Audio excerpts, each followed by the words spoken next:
Oh shit, I'm in a bad spot. Oh shit, don't fall off. You ready? Yes! Oh man. Holy shit, he took so much fucking damage.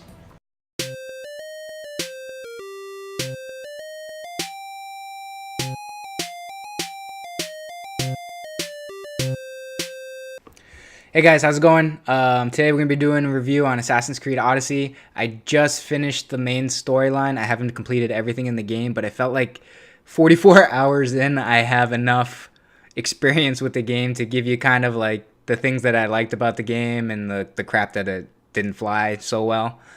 So this is going to be like a little bit less of a formal review and just more of like my opinions and what kind of stuck out in my mind, playing it and thinking back on it right now. So I remember the first part when you get into the game, they make you pick between, they make you choose your sex. And I chose Alexios off the start, which is the male character. And I played through the game and I beat the main storyline. I haven't completed the cultist tree, which I'll talk about in a minute. And I started a new game on top of that as Cassandra because I wanted to see if there was any storyline differences or anything like that. But ultimately, in the end, it looked like it's just choosing between whether you want to be a male or a female and you want to hear a male's character or a female's character throughout the campaign. I think maybe they got the voice acting with the Cassandra's character was a little bit better.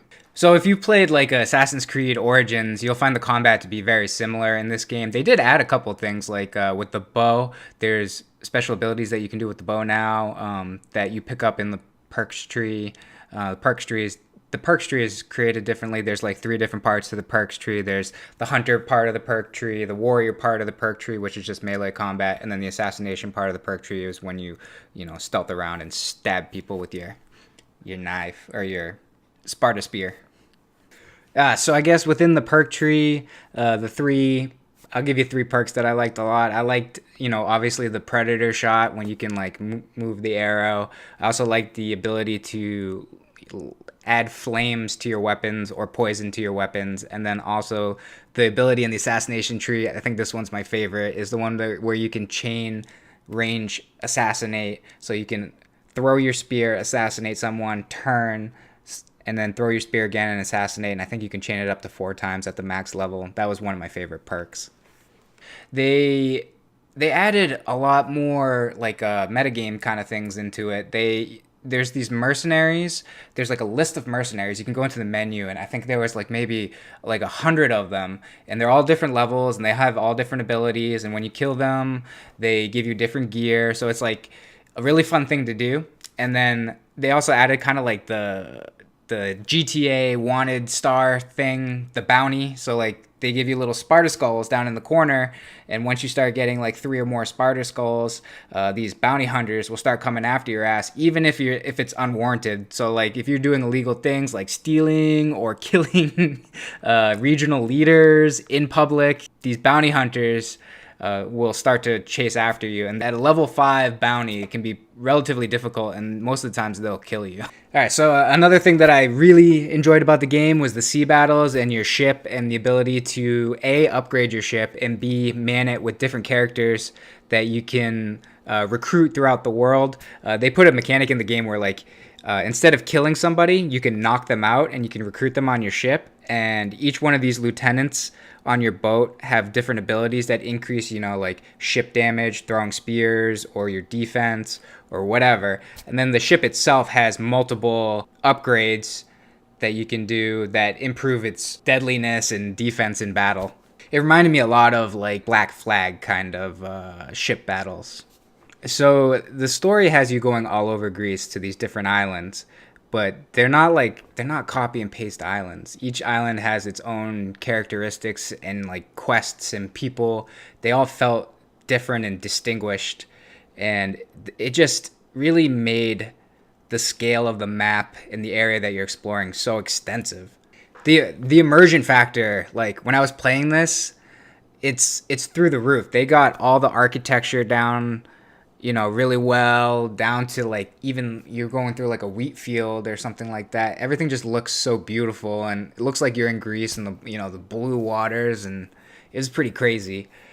Even like the storyline and the characters. Like I remember you run into Socrates or Socrates, however you want to enunciate it, and Herodotus, and I'm sitting there. I'm like, oh, that's cool. I kind of recognize some of these characters and this and that. And then my wife, she's a classics major. She's like, I have a book by Herodotus, and she pulls the book out. I'm like, oh shit, this guy's real. These are all real people. Obviously, the storylines are fiction, but characters are all well thought out. Maybe their accents are a little bit off, but I thought it was really good, anyways. So the main storyline here, it kind of like revolves around the fact that you got fucked over by this cult, and they tried to kill you when you were younger, and you're trying to get your revenge. So as you progress in the story, there's cultists that start to appear, and because of your background with these people and how they're so ingrained in like Greece's civilization, you take it upon yourself to kill all of them. So there's its own separate page within the game of all the different cultists, and you can collect clues in the world to find the cultists and kill them, and they have special gear. And then once you kill like a branch of the cultists within the game, the head person becomes available, and you can kill them, and they'll give you sets of gear, and it's just another great meta, feature that they added to the game. Each region within the game is either controlled by Athenians or Spartans, and you have the ability to weaken the region by doing things like burning grain silos and things like that, and it makes the region leader available to execute or kill. And once you kill them, you gain gear, and it also gives you the ability to start these like war battles. So the region becomes almost neutral, and you can choose a side to fight for, either Sparta or Athens.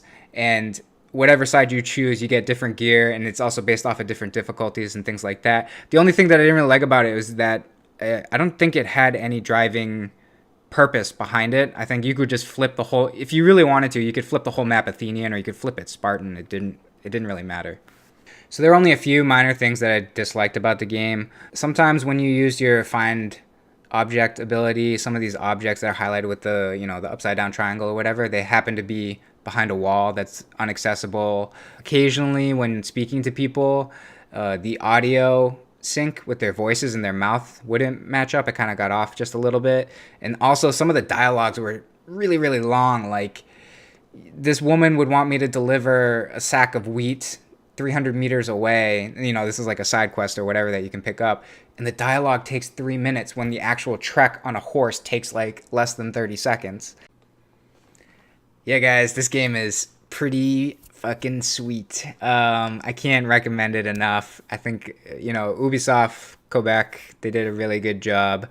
Maybe it's a little, slightly rough around the edges, but a majority of the game it's really, really fun, and it's like a some more game, like you leave it wanting to play more, and then when you're not playing it, you also think about playing it, and then it's one of those types of games. So it's great. I can't recommend it enough. I hope you guys enjoyed my more general review of Assassin's Creed Odyssey, and I'll catch you guys next time. Bye.